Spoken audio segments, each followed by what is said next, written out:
Morning, everybody. We are the Breakfast Club. Trav, who's a long-time listener, is our guest host this morning. And let's get into some front page news. We got to get serious because this is serious. Good morning, Tez. Good morning, DJ Envy. Good morning, Trav. And good morning, Charlamagne the God. Peace, Tez. Now, let's talk about affirmative action in this case. What the hell is going on? Yeah, a lot going on yesterday with the Supreme Court. I mentioned yesterday before we got out of here for folks to, watch and see what was going to happen. And so the Supreme Court landmark ruling Thursday on ending affirmative action for college admission pitted two black justices, Justice Clarence Thomas and Justice Ketanji Brown Jackson, against each other.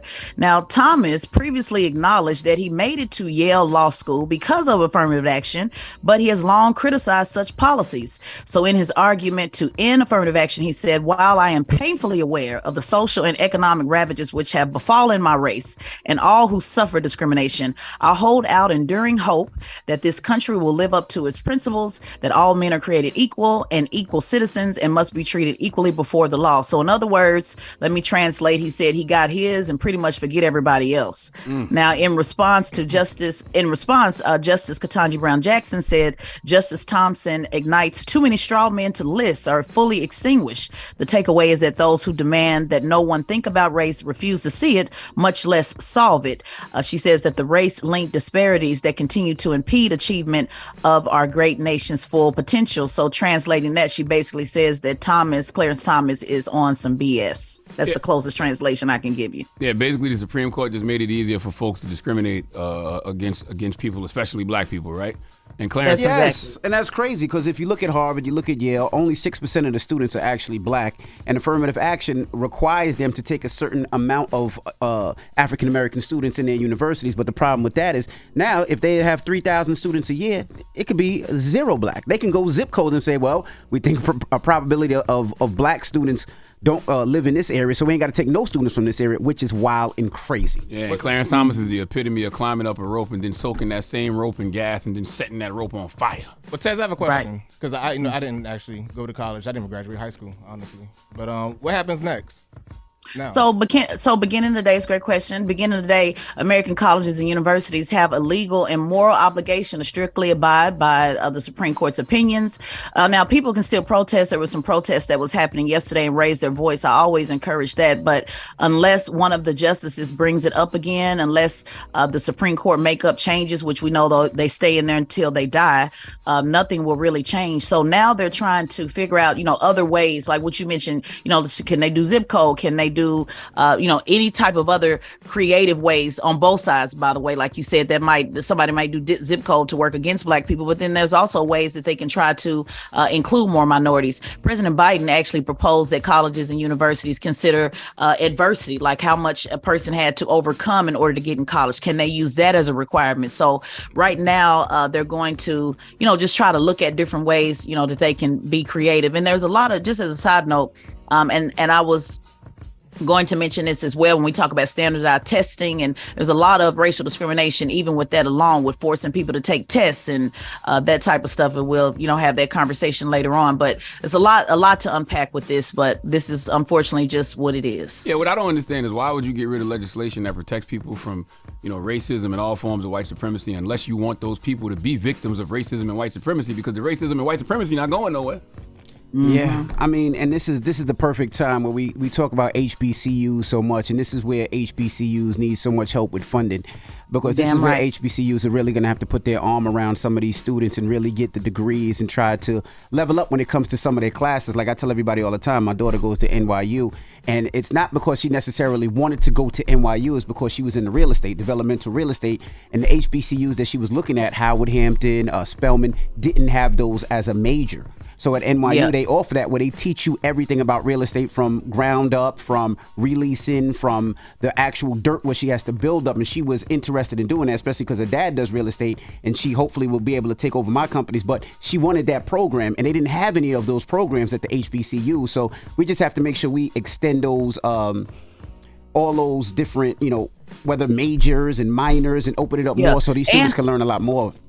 And the funding, I made a post yesterday. I want to go even further to say, we got to do more than just wrapping around, arm around. This is a perfect opportunity to, like you said, extend, have programs they can offer and fund these HBCUs, in particularly the athletes. Yeah. Let's go ahead. If you want to take Black folks out of it, let's just go ahead and do it big and snatch our athletes back. I wonder what it would look like if all the Black athletes started going to HBCUs and they start losing some of their money. I bet they'll figure it out real quick. So I'm kind of with the, hey, you don't want Black people, because again, we're not just talking, this is not just Yale and Harvard. Right. We're talking about ending affirmative action for all colleges and universities. Mm-hmm. So what happens if we go ahead and snatch back all of our Black athletes and go ahead and put them into our programs and fund that? One of the stuff that we saw with Coach Deion Sanders talking about. How about we fund all of those programs and then see if there'll be and I any hear you type saying of that, change. but do you think that Black athletes would actually do that? No, not right I don't now. think so either, honestly. But I'm gonna tell you why.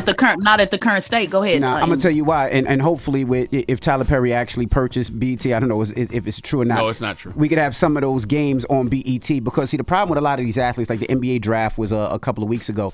These athletes want to be seen, and when you're seen by these NBA franchises, that's how you decide your pick, right? So if you pick number 1, you might get guaranteed $8 million a year, but if you pick number 20, you only get $2 million a year, and if you pick number 30, you might get $1 million a year. So these athletes are banking for high picks to get money, and a lot of times these HBCUs are not being played on television, where a lot of these franchises and these NIL deals happen. So that's what makes it very difficult for these students. And then, that's just one of the things. In addition to the programs are not funded, right, Charlamagne? We went back and forth. Remember, we did a long debate on that about the programs are not funded as well. What happened with the guy? What was the last guy that came? The last coach when he who was that guy? Remember, he talked about when he got there, there was trash all over his desk. Brother used to play for the Ravens.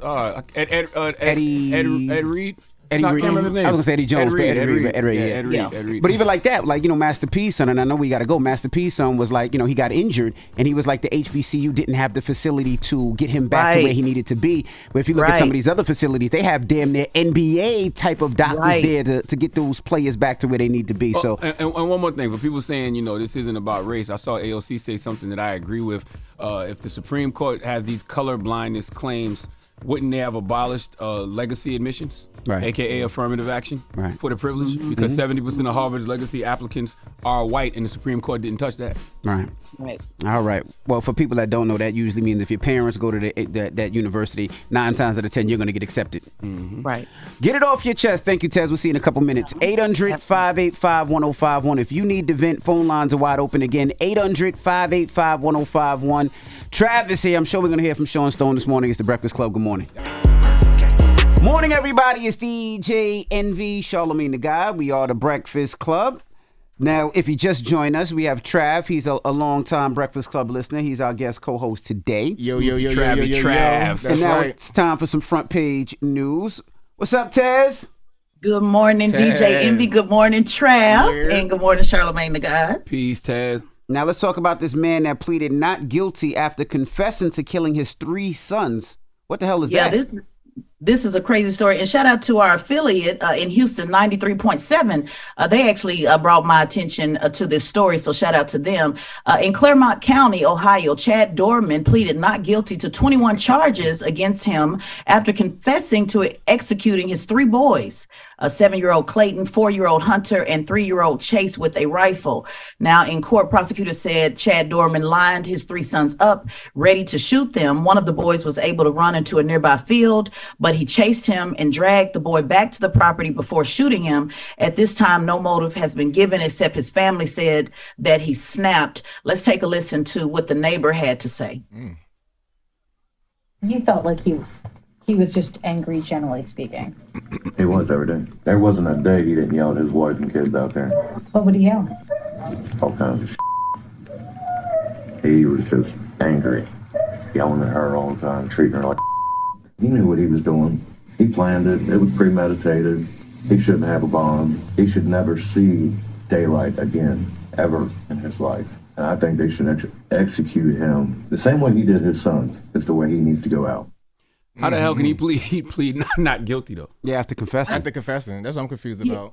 Yeah, it was very confusing. And I tried to, to compare the stories, compare the information, because as people don't realize, we only get the information that Associated Press does unless I literally go down there and ask them myself. And I found that very confusing as well. He was charged with 21 counts that included 9 counts of aggravated murder, 8 counts of kidnapping, and 4 counts of assault. He was crying in court, actually.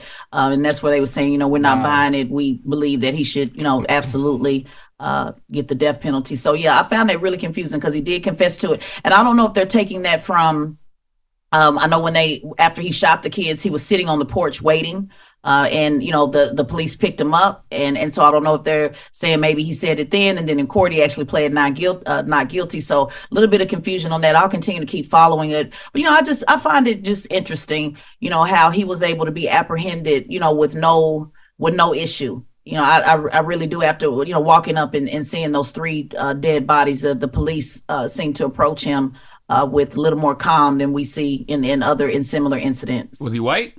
Yes, he was. Okay, then. And by the not always. Why you acting surprised, Ted? I was just waiting on you to say it. Imagine trying to be nice this morning. Imagine we don't want the cops to kill them. Like, it's just like if you. Well, I'm being nice because I've been mean enough lately. So not really being nice, but just it is what it is. Like, you're able to just walk up to him, and he's sitting on the porch. They have the video of that, actually. If folks want to go look at it. Cops could have killed him. They pulled him up.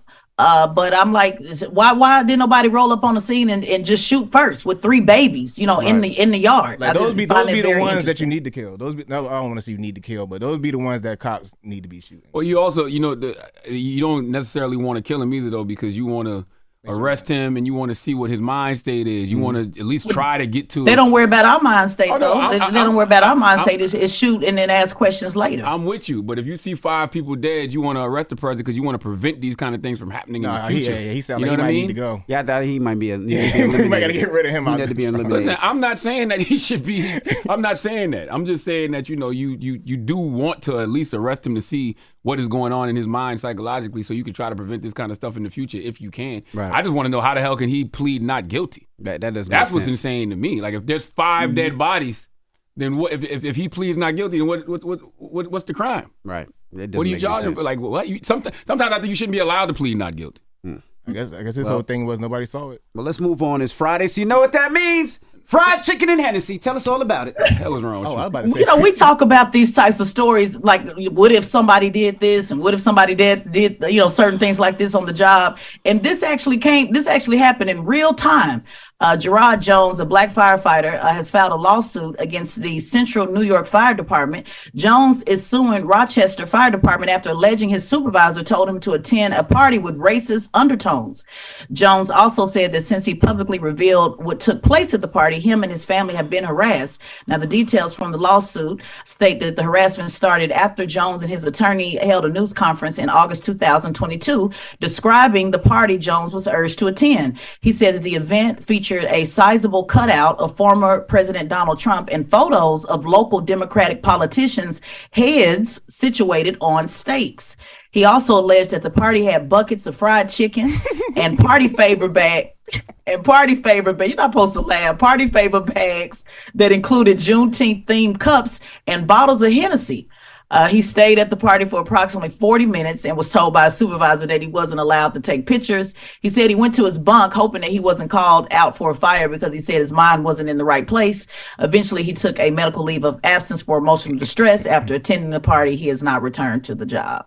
Man, I would have took one of those little party favor bags home. I don't know what he talking about. Yeah, the most offensive thing about that party was the big life-size cutout of Donald Trump. I'm trying to see the correlation between Donald Trump and fried chicken and I've been Hennessy. sipping the Henny and eating the chicken. It was Juneteenth, so they were basically saying Happy Juneteenth. Here's your Hennessy and fried chicken. A lot of jokes that people, you hear people say stuff like that, but they actually did it in real time. So how do we know when people are really trying to celebrate Juneteenth with us and when people trying to be racist? They wasn't trying to celebrate with with a poster of Donald Trump, fried chicken, Hennessy, and all the other Democrats on stakes. That throws it off. Yeah, that was when you politicize it, that's when it throws it off. Yeah, they wasn't trying to celebrate. They shouldn't have had no politicians, no Democrats, no Republicans, no cutouts of nobody. That's when it That's when you're making a mockery of it. I think I still would have enjoyed that Hennessy and fried chicken, though. Why wouldn't you? Like, fried chicken is a symbol of freedom to black people. But I don't understand with situations like that and jobs like that. Why don't you ask the black people in the office, like, hey, we want to celebrate Juneteenth. What would you like? What would you want? What would we put on the menu? How do we know they didn't?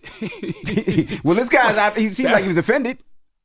I think people, once again, I get offended because maybe of the context that they put it in, but we do have to always remember that fried chicken is a symbol of freedom. Fried chicken is how so many people after I think it was the Civil War, maybe after Emancipation, I don't remember. That's when they started selling fried chicken to financially free themselves. Right. Like it was a symbol of freedom. Like we let these I like white people chicken. tell us that, white people fried chicken was a stereotype because of that movie Birth of a Nation. Because of how they depicted black politicians in that movie Birth of a Nation. That's when fried chicken became a stereotype. When they were sitting in the office. So what are you saying? Bring back fried chicken as not being offended? I've never been you talked about that before, like that and watermelon. I've never been offended by it. Once you learn the history of it, you realize not to be offended by it. Fried chicken or watermelon. Once you realize how they became negative stereotypes in this country because the white man told us they were negative stereotypes because he hated how we were financially freeing ourselves by selling these items, you wouldn't be offended. And don't get it confused. White folks love fried chicken and watermelon just as much. Who don't love fried chicken and Who watermelon? don't love fried chicken and watermelon? I mean, I think they should Except for your heart. You got coronary artery I just disease. think if they were going to go that far, they should have had Branson, which is 50's Liquor, or Ciroc, which is Diddy's Liquor, or Ace of Spades, which is Ciroc Jay's still Diddy's Liquor. Liquor? Oh, you're right. But I don't think that's you guys remember this story that we did back in February during Black History Month when the schools offered chicken and waffles and watermelon on the first day of Black History. Remember when we covered that story? This is what that reminded me of. Yeah. And they serve chicken and waffles to the kids and watermelon on the first day of Black History Month. I just think, guys, we know what they're doing with this. I understand we want to understand the history and bring the real history of watermelon. You can't do that, Taz. History is history. We cannot let them revise our history. Same way we're not letting them revise our history now in regards to CRT and everything else. Fried chicken and watermelon is a symbol of freedom and deliciousness for black people, despite whatever stereotype the white man put on it. Yeah, I got you. But again, these undertones, that's not what they mean by it. So I guess we need to go on a campaign and explain, I guess, what fried chicken if y'all can flip the N-word, which ain't never had positive a stigma around it for black people, then we can definitely flip back fried chicken and watermelon. All right. Well, that is your rumor report. Thank you, Tez. What you doing for the 4th of July? Yeah, well, I'm actually going to probably stop by Orlando, holler at some folks in Orlando, and come on back. Okay. Be safe. That's about it. I don't tell all my business. Y'all not just put me on. Amen. Yeah. Well. And make sure you subscribe to Tez and Figaro's podcast, The Straight Shot, No Chaser podcast on the Black Effect iHeartRadio Podcast Network. And Tez will be back with us next hour when we talk to presidential Republican candidate. What's his name? He didn't need to get drafted number one. Vivek Ramaswamy. Victor Wembanyama. What's his name? Forget it. Yes, she will. And also, when we come back now, Vivek Ramaswamy. Oh boy. Ramaswamy. All right. Yep. And when we come back now, 85 South Show will be joining us. DC Young Fly, Carlos Miller, Chico Bean. So don't move. It's the Breakfast Club. Good morning. Wake that ass up early in the morning. The Breakfast Club.